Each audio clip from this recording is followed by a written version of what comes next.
We're here at Hofstra University with Dave Schneider and Mark Cohen, two NSCAA associate staff coaches here on Long Island. And I'd like to ask you, Dave and Mark, what value have you seen in the non-residential national and non-residential advanced national courses that we've been doing here this weekend?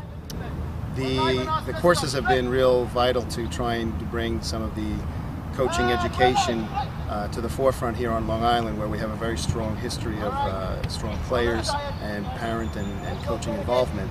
We're trying very hard to bring some sort of standard to the coaching world here, and in order to do that, the education is necessary. The state, regional, advanced regional courses have been very strong. However, we've definitely seen tremendous value in having these other courses available to so many of our local people.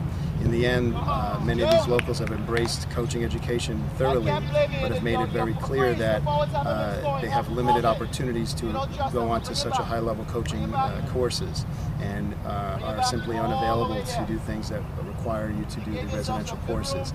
They've embraced it thoroughly, and based upon the participation of those who've returned from last year's national, non-residential for this year's advanced national, we've seen tremendous amount of support, and they have embraced it, and we've seen the results of their coaching ability improve from year to year, which has been really the key to this availability. Great. Mark, how about you? Well, basically we have a strange situation on Long Island where we're a small island with a tremendous amount of coaches, and there's really nobody giving them the education other than the NSCAA. And from all the local courses that we've gotten a big interest in some of the clubs, that we get people here that just can't get the time to go away. And by having staff come in, like we have Kim here from California, they get to see something that they wouldn't get to see if we didn't do these non-residential classes. Great. Tell us a little bit about your professional lives, because neither one of you makes your full-time living from soccer, but you're very valuable associate staff coaches for us. Tell us about your full-time life and what role the NSCAA plays in your lives. Well, I'm by trade an accountant, and Dave and I actually run what's called the Long Island District ODP program. I run the girls program, Dave runs the boys, but they say on Long Island we have one brain, and you got to see one of us who's got it at what time to know who's in charge. But what we've done is I take my talents, and we actually run a large club. There's over 31 teams.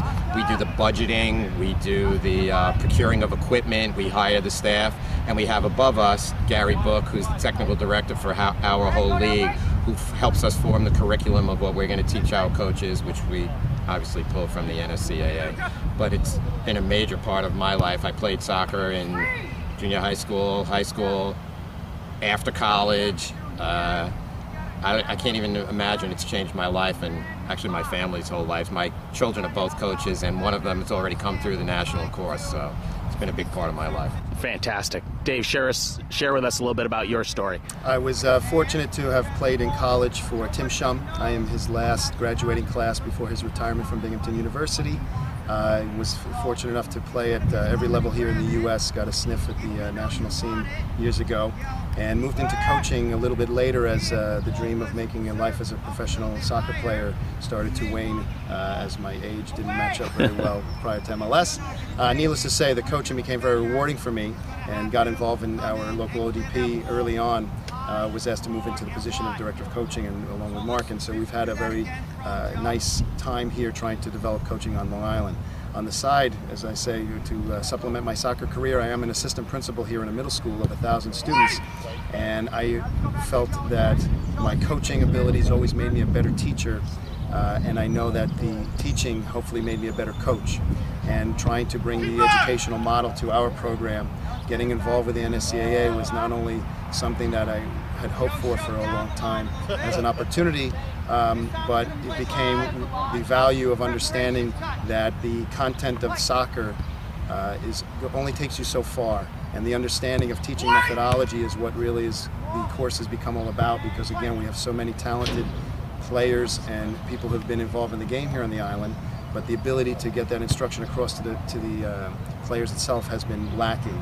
And that's what the ability of the NSCAA has given us in terms of bringing a standard of teaching the game to the island that has existed when I was growing up.